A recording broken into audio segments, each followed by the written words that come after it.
Eshima, votre magazine qui bat au rythme de l'actualité. Retrouvez la nouvelle édition.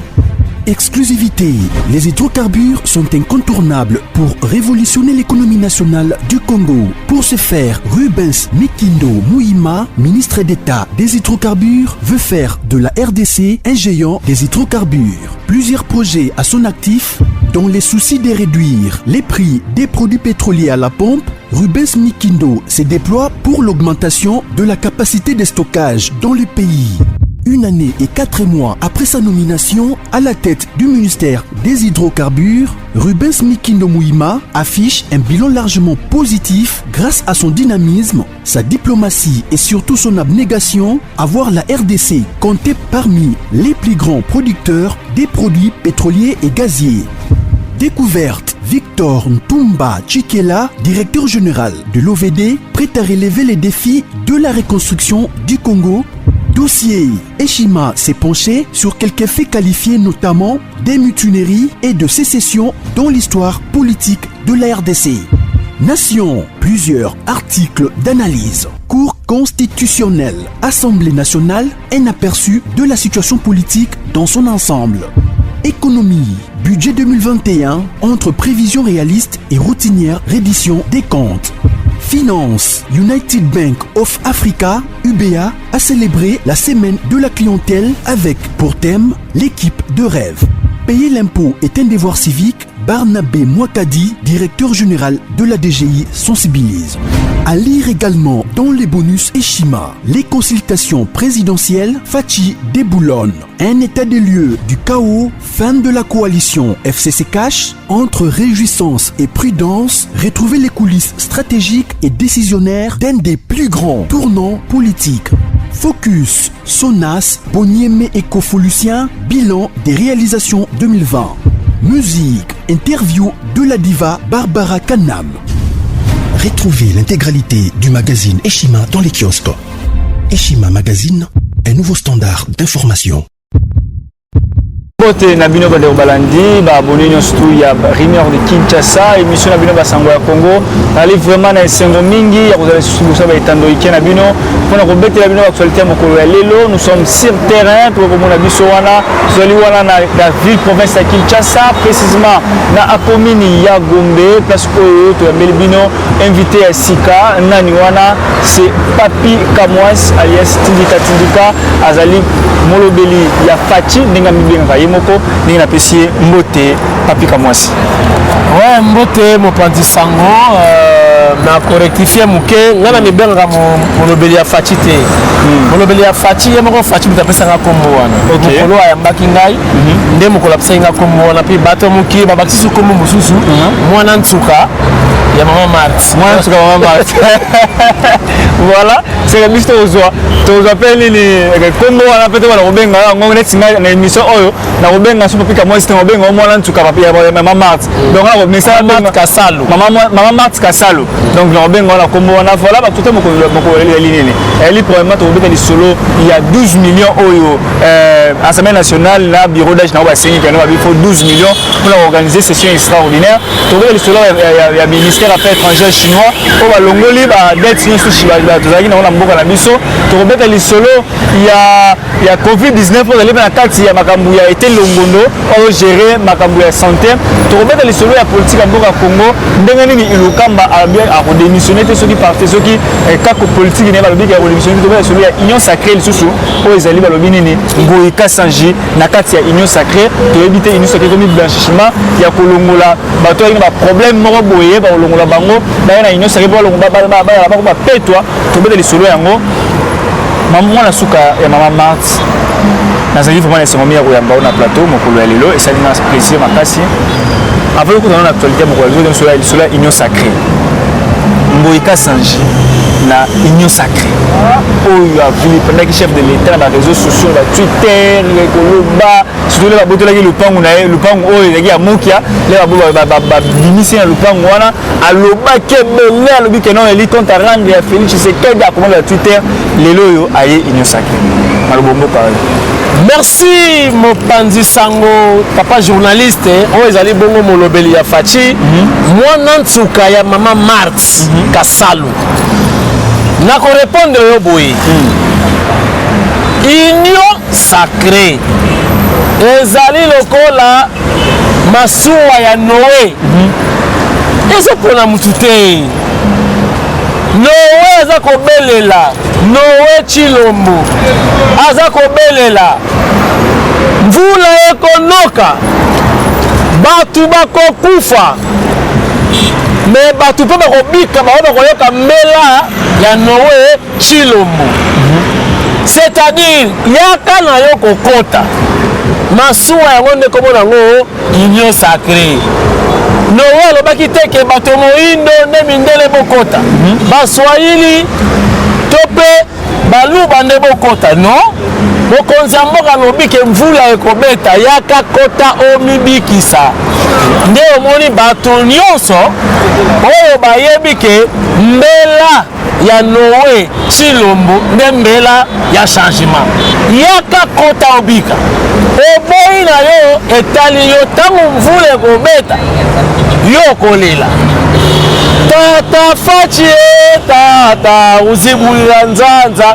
Noé fachi ako répondre yo na kozibula te po oyokaki te. Ba politicien congolais ne oyo ba comprendre makambo ba comprendre que Noah abeleli tango mvula kobeta soki ozala kacha masuwa te okolela. OK. Yo ozoyebisa ngango ekasanti yo bosani mende o malanga mais mende akilo babi ke no ay marbo ni secrétaire marbo mais aza politicien. Oh, ay mama ay mama bateau maritime ba contrat bateau maritime de comporter au moyen ici na secrétaire général du parti politique na Monsele pour accompagner ba bien ina mama ni secrétaire ezali politique. La politique babimisaka bolumbu nyonso libanda te. OK. Na kati ya politique il y a aussi des messages codés. Biso oyebi ka ye toyeki na ngambo kuna Kabila leli alobi na mende pe akei pa Félix bon mende aya te pona nini ezali union sacrée. Mais na kati ya union sacrée tokoyungula yo lobi ke Ngoyika Sanji makama mwana ya lobaki mais après baki mwana ye muto salaka bien te. Mais songa nanu na miba. OK. Zonga na kata. Uzali kuna Mbujimai. OK, nepe kuna minani. Ngoyika Sanji ebisaki bana Kasai. Ba oyo bakovote Kabila te. Bakomela maya pilipili. Oh, na Kasai. Effectivement bana ya Kasai bamelaki maya pilipili. Kende kota yo na Kasai. Na Mbujimai bamelaka mai ya Lubilange. Donc la mai ya makelele. Bato toka mai ya makelele boyomeli. Le anyoko ni banda kona e. Pona intérêt.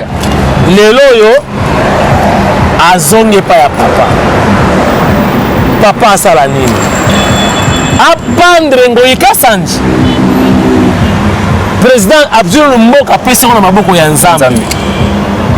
Souvent, Moutou avait déjà la réincarnation de Jésus-Christ, le petit frère de Jésus-Christ, Fachi Jésus. Apandre Ngoyika Sanji. Non, bah, Jésus-Christ, on va qui botika. Bandunda. Na matiti. Ebotanzela moko. Mokolo ya suka. Tango ngana kosala récolte. Ne na kopona. Oyo ndunda amarande bitekute na français amarande oyo épinard oyo pe matako batelesi oyo matako batelesi tena ibi monte ela ndunda moko na kola épinard de balera la bango ngote matako batelesi bakino bayebi yango na lokola épinard mais ebotaka na mosoto luki matako batelesi to mona OK ezalaka nango ba dunda oto ba sauvage. Mais on répond à la question au ça on ni bilanga tango on va le faire récolte matako matele c'est au chango pembe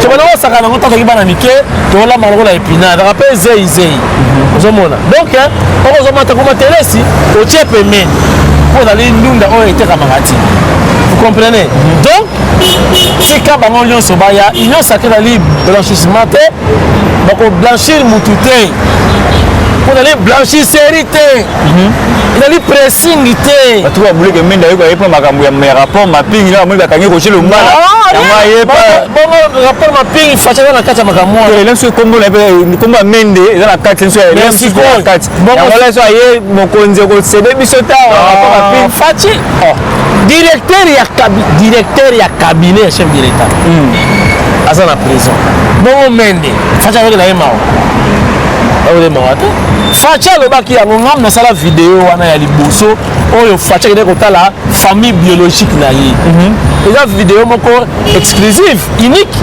ngam na sala ngo facha koyebisa bandeko na ye propre oyo akosala meba oyo ake na matadi abimisi mituka ofele boye na kombo ya famille Tshisekedi facha baki tokokanga ye ayebisiki bandeko na ye biologique bongo mende kutu eske facha akokeli ye mawa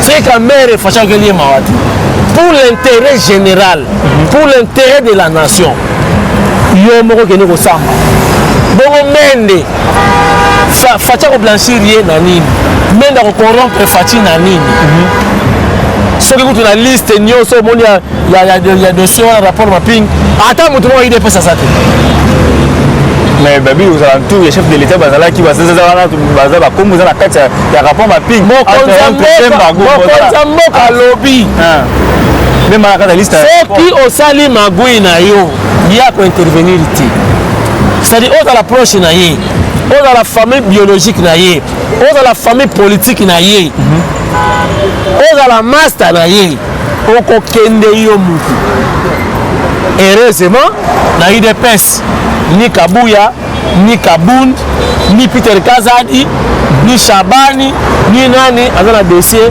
na rapport mapping donc vraiment fachi maboko pembe ya solo vraiment fachi maboko pembe pe c'est le ngoni ya mingi na Sphinx ou atika biso qui son homme repose en paix parce que ba toujours militer tout ça toujours lutte na biso na démocratie pe sans violence toujours sans violence rapport mapping ya webima liste comme ta muto mo te akash ndenge papier ndenge mo la suka mama Max auti koloba awa to évoluer quand même na actualité ya mboka na biso to ko évoluer to lali to la mouira aboye bureau d'âge et assemblée nationale où va organiser session extraordinaire pour l'être béni 12 millions pour un mois 12 millions et c'est 12 millions de dollars 12 millions de francs à peu près la franc congolais 24 milliards ou quelques pour organiser la session extraordinaire il y a un mois pendant que gratuité en mois pour foutre NI bah soda ba ko fa ko na est il faut foutre bango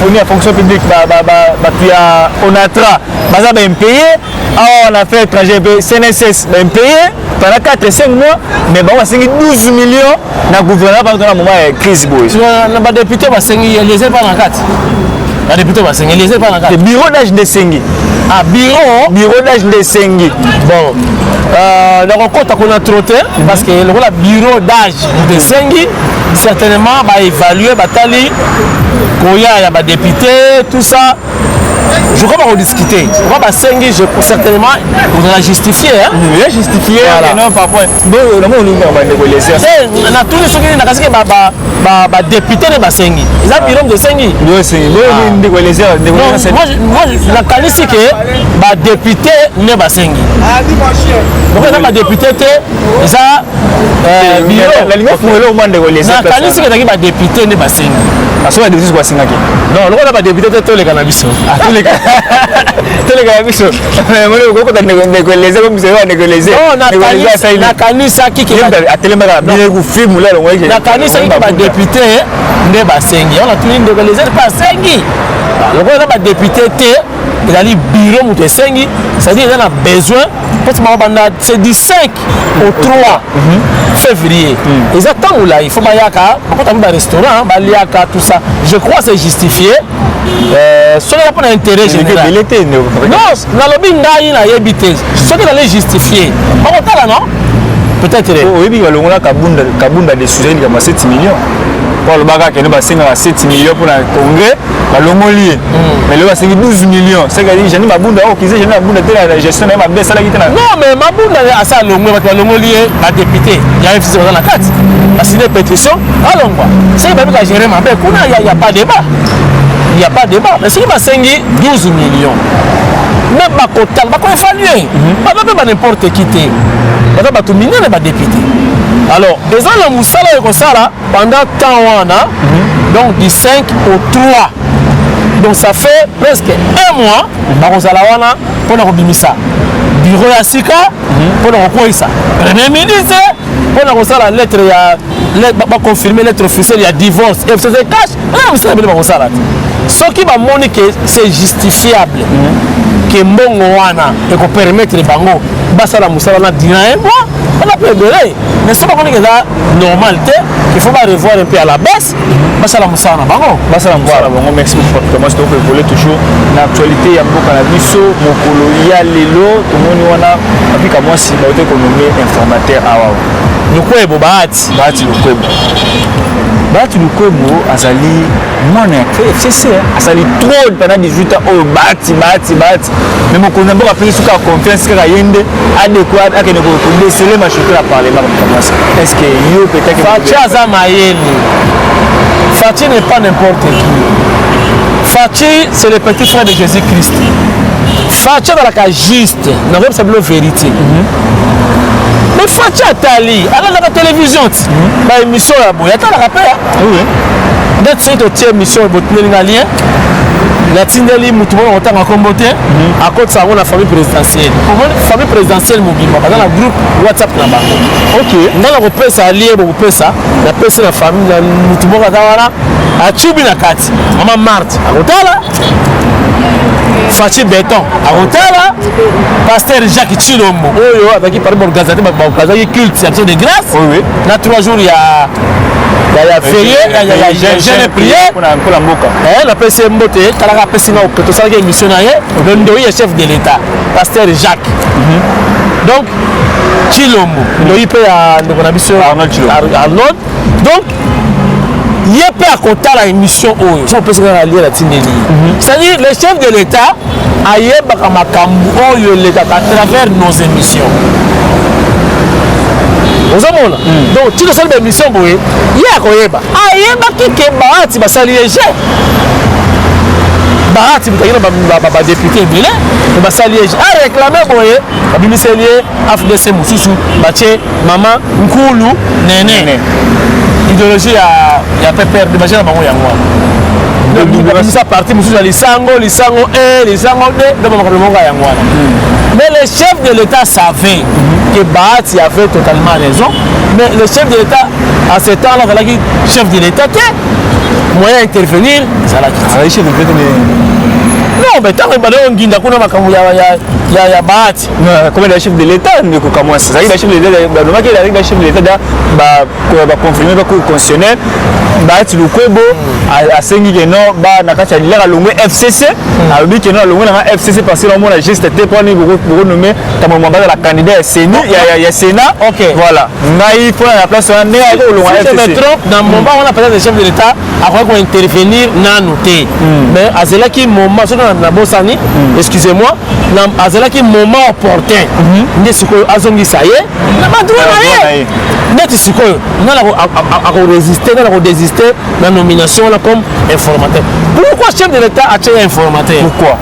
C'est parce qu'il y a eu que Moutou Azan a député et bien bon Azan c'est la région na droit na ye bon on a que AFDC na ko bimisaka ba député belé ndé ce que on tala na ndenge ya ba contexte les enjeux actuels voilà ce qui Bahati peut proposer pour premier ministre. Dans ce cas, il n'y a pas la décidé majorité, mais Bahati n'a pas proposé. Mais quand il y a un député belé, constitution le bindéni. Pas comme ça, député belé, mais il doit être premier ministre. Mais par rapport aux enjeux, il y a union sacrée, peut-être qu'il y aura des arrangements politiques ou carrément FDC n'est à cause peut-être de ministre et bien parce que hier d'avoir la majorité n'a pas il y a vraiment qu'on appelle si la poste wana alors confirmer ta majorité na il parlement quand on est dans le Sénat il y a plan non kuna le Sénat c'est par rapport aux enjeux actuels donc on allait bénéficier parce qu'il est fort dans la majorité dans parlement donc mon konzamboka c'est une façon de remercier pour y payer tant que chef d'État qui est la Goma à mobiliser qui va la qui qui Goma mobile ko bima caméra populaire bona boy mais faut mona à la qui saki qui a n'importe qui a tenu tout cas accueil banini et prouver que non bahati n'est pas n'importe qui et le chef de l'État a tenu poids politique na ya parce que c'est la droit na ya parce que c'est la droit na ya albi que non bahati ko bo yende ko décider et ko ça ningi wana d'abord information ça bani musala déjà depuis le ali jeudi banada musala depuis mokolo ya mardi banada musala par rapport ya nini banada na ko décider ba RDT ya rassemblement ya Sylvain Mutombo banada ko décider bango ayi bandenge nini soit là combien de députés ya RDT dans la union sacrée la majorité nouvelle majorité union sacrée tout dans la même opposition mais c'est clair et net donc dans rassemblement de Tshisekedi c'était démocrate Tshisekedi ça dit que non dans la ngambu ya union sacrée et puis les lots déjà ça m'a RDT là tu vas le bélaté aux anandam RDT ministre délégué à santé il mot combattant ya défense ministre il mot combattant ça dit que nous allons la majorité ça dit que non bientôt awa majorité parlementaire oui bana il faut renommer premier ministre Yassika on va travailler selon le programme du chef de l'État mais Alexandre Nani il Lukamba avait démissionné il a démissionné il a droit à y a au bout démissionné mais oui il a droit à démissionner mais ça on croit dans le parlement dans la session extraordinaire parmi les ordres du jour dans la 4 les 5 points et il a démissionné pourquoi il est dans le parlement le parlement mais l'État déjà Massola qui déjà Massola qui est chef de l'État ce qui a démissionné peut-être pendant que Banga Boyena Boye ça là ma belle ce qui n'a pas FCC tout ça dans mon concept c'est que ça la calme c'est non quoi là mais ma mère quoi il y a Lukamba dans le parlement ma passe na bateau basé dans le ministère bazo risquer ba ministre de ça là simé faire courant c'était évidemment oh ils ont mais ça pas mais ce qui va coïncider dans l'Assemblée nationale d'office n'a pas ministre Moussa Sili n'a pas secrétaire général voilà c'est comme ça c'est ça la réalité c'est que fallait à le maman donc il y a accueilli n'a pas ministre tout accueilli secrétaire général va s'installer on s'en va remise de prise provisoire le ministre en fonction va faire courant le gouvernement est-ce que le gouvernement va remise de prise voilà est-ce que le gouvernement a une question et vous mettez parce que troisième année deuxième année de la chef de l'État troisième année parce que deuxième tour déjà chef de l'État a dit sincère le gouvernement Félix honnête alors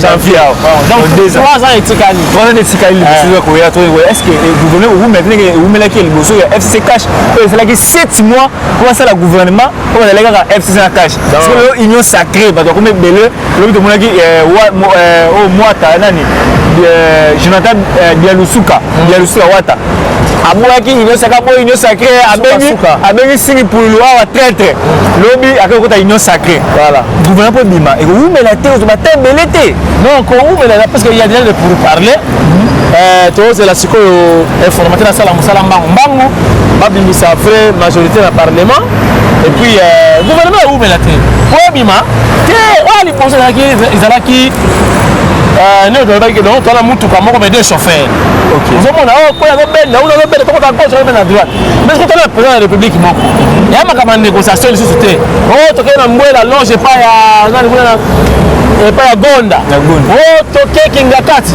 o toke Loya o safari soki nini eza so bomuti kuna ezali na cité de Loya le chef de l'état akobenga bato tu bafandi basololi bon banani basade banani baza na compétence na baministre eza likambo ya direct kaka makambo te ya banégociation oyo bino boya na liste omosi boya na liste neti ministère ya santé ezaki yango wela donc ti idps apezaki ti kaka etali longondo apema ministre ya santé mais nayoki pekee mwa conflit na kati wana ke non gouvernement soki azoki mosume soki conseiller Joël soki nini nayoka bakomo mo babongi bobima na selo banotoni toyokaki soki mese Joël soki asoki conseiller boyebi te saka conseiller Joël soki nani boyena akoremplace te longondo na santé nini oyokaki secret ya ministère ezali makambo ya chef de l'état ye moko na union sacrée certainement il y aura des pourparlers mais kozala kaka makambo owumela te soki eteni longondo akolongwa ministre ya santé asali mosala oyo ya ye oyo chef d'état atindaki ye coronavirus ye eyambrie makambo tu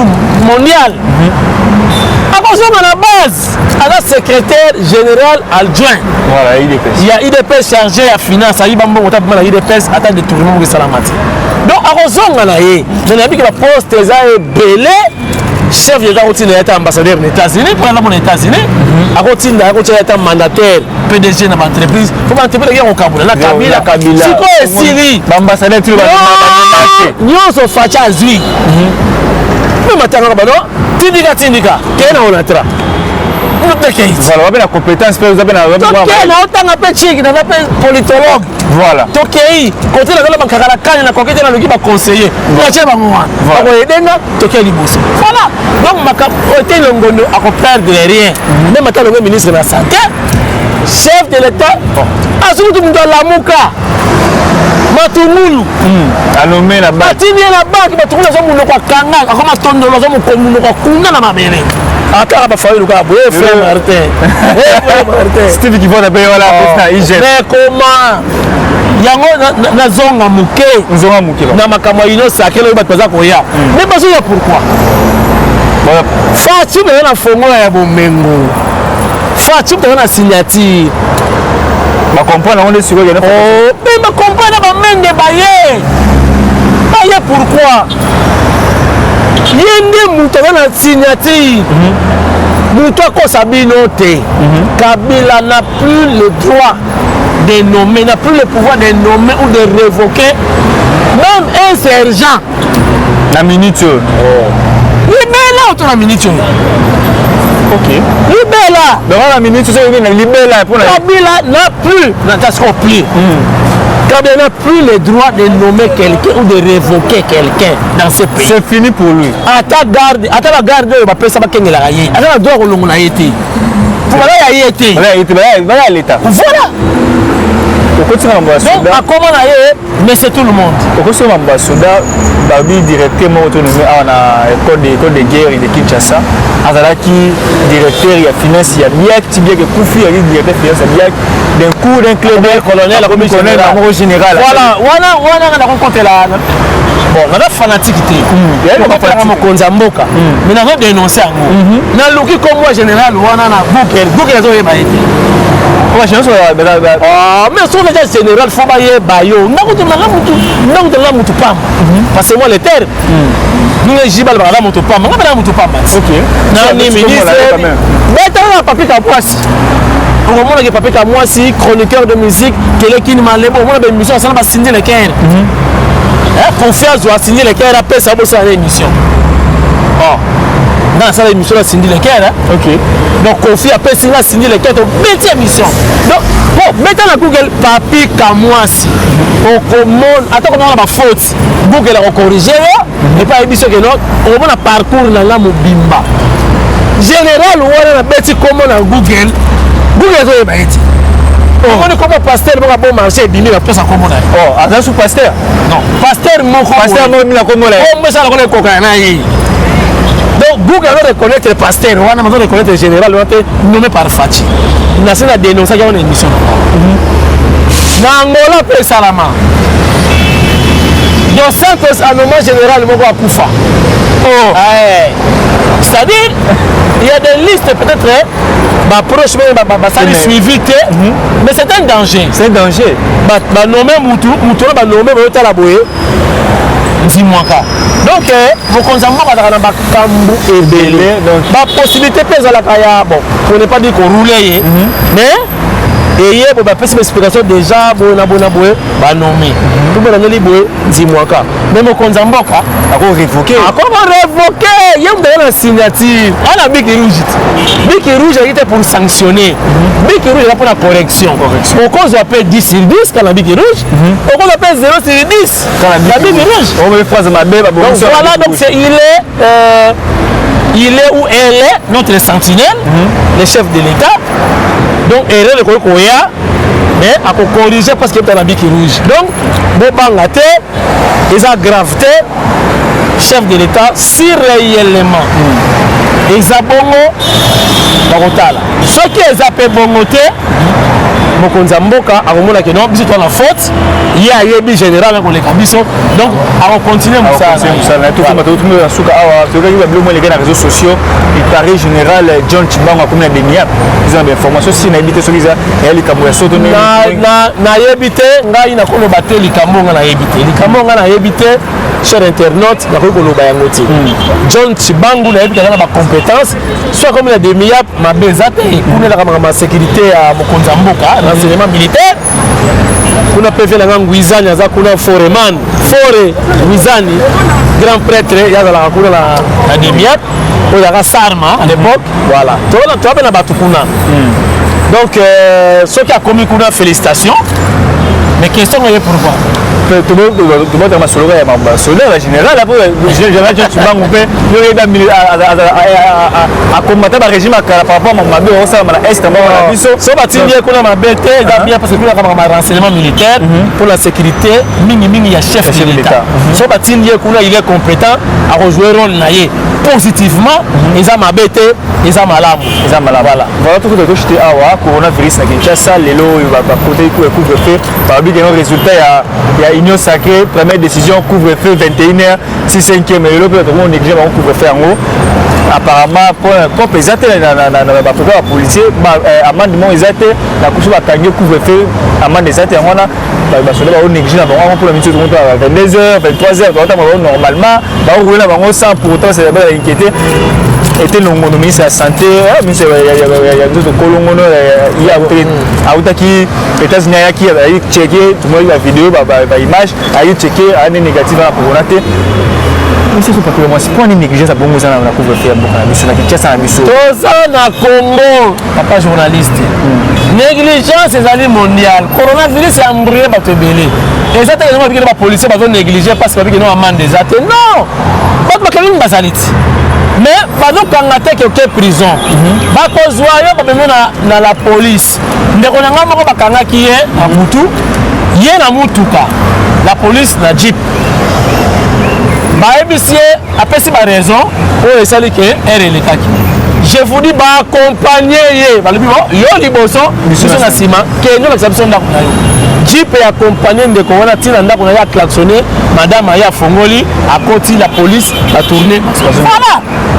Donc il y a des fois bamande futa boy Mokonzamboka ayebi ke batana mbongo te ozui mutu ereleki lali sai na société tongo etani 5h bo libérer akei eza pour l'intérêt ya congolais donc mabe eza lango te négligence et outi pa na yo moko mais taba okanga yo ola na société kuna bangungi bazala kuna moustiquaire ezati okozanga mal à l'aise parce que on peut sa moisi na yo visiter on a les kuna ndotela ba sola bilama makasi on kena bango voilà merci beaucoup ya babika moi je trouve voilà suka émission na biso nini yo ba retenir émission moko lelo pour résumer yango na nini na maloba ya mboka na nakoloba boyi lo basuka ezali mpona miba voilà sele ya laguli ministre ya mosolo miba aza na besoin ya 40 millions de dollars pour relance ezala effective ya ndenge ya kosala te parce que na mwa mosolo bazwaki balakisi de quoi baza capable lelo miba komi na ba 40 000 kara ya diamant na bamashine ya sika ya kikalakasa kukolokota kikalakasa mais 40 000 nyonso basoni babiloko ya sika basali balaveri ya sika avec le nouveau DG Paulin Lukusa Moudiaye mais pense ya comment égosila dans quelques minutes Kassai tous les wewa baza déranger bino baza mona baza tsa mulunge et il faut rentrer d'eux-mêmes na Kassai kaba koyoka ke kuna yindi c'est là ya la guli na molobeli ya fachi 40 millions ezali ya Congo te ezali ba partenaire baye na mbongo na bango c'est différent na makambo onatra Charles Nzaka mbongo ekota na miba musala ebanda na miba pumo ya Kasai ba pumo mibale ezali ya Kasai ezali na miba kuna na Katanga toza na Jekamin ya Laguli Sele na molobeli mwana suka ya mama Marthe Charles Nzaka 40 millions ekota na miba musala ezonga bato bako reconnaître yo na signature wana waze kwa tunaki mokonzi soki alingi akende nini ya kosala po bato ba reconnaître ye sala bolamu ya Laguni signé miba mbongo ekota babanda mosala bako reconnaître yo bako bosanaka yo te ya Laguni matondi ndenge na yo papika mwasi soki mpe asigné na ye te peut-être va kozonga mpe na gouvernement te kozonga parce que chef de l'état va imposer pendant pour appliquer ya pouvoir bande balandi pardon on va rectifier les autres chefs de l'état vont intervenir sikoyo te non il peut intervenir non mais comment mais chef de l'état avec démocrate avec dictateur te kalinga mutu asa commission na yo asime comprendre. Merci beaucoup, Bandero Balam. Vraiment, la sous-chef de l'État, Miba Yangoana et aussi juste 40 millions. Bon, on a déjà décollé la boule à signer. Ataka mon colote na ewana, soit ataka mon colote na ewana linzaka na ewana 40 millions et comme balango pour que Miba pêche camine et zone en fonctionnement parce que matériel la sika pour les aller adéquat pour na l'entreprise wana. Merci beaucoup na Chilombo la sima caméra Chilombo avec Armand Chilombo la sima caméra ngai tonto Armand Mumbila il a vraiment la sima mingi. D'accord, je suis sur le temps de Kenya bino merci beaucoup Nabino, pour le tour aux États-Unis, France, Belgique, de partout dans le monde entier. Merci beaucoup vraiment la sous-émission. Merci beaucoup c'est bien l'émission. Bon, c'était à Kobenga Biso, à Komela Biso, et pour ça la Biso qui to Komengi na Elengi. Merci beaucoup Nabino, à Komela tellement belle. Moi quand on était, puis comment c'est numéro de téléphone peut monter deux personnes, trois personnes dans la de partout, fidèle ou c'est tellement cause. Parce que là on va bien. Pour TV Singa moi il a battu la coste pour bien avoir succès avant bien. Ok, Mbote, oui, merci pour l'autorisation. Mbote kaka na mutu moko comme on a Mwika Bibiche. Bibiche Mwika za mwana mwasi. Soko omoni photocopie ya Fachi. Pourquoi pour baza bandeko azali leki ya mokonza mboka Bibiche Mwika Bibiche azali pe mopanzi lokola biso. Mbote ya mibale na kopesa ngona Dengi Mayar Montana Deng Mayar pili mutunanga depuis Suède petit frère propre ya Adjo Lasuba Natondi mingi ngapi apesi mbote na Terry Amos depuis États-Unis. Mbote bonjour na yo Terry Amos. Merci beaucoup na soutien et encouragement dans cette émission bien. À nous revoir prochainement.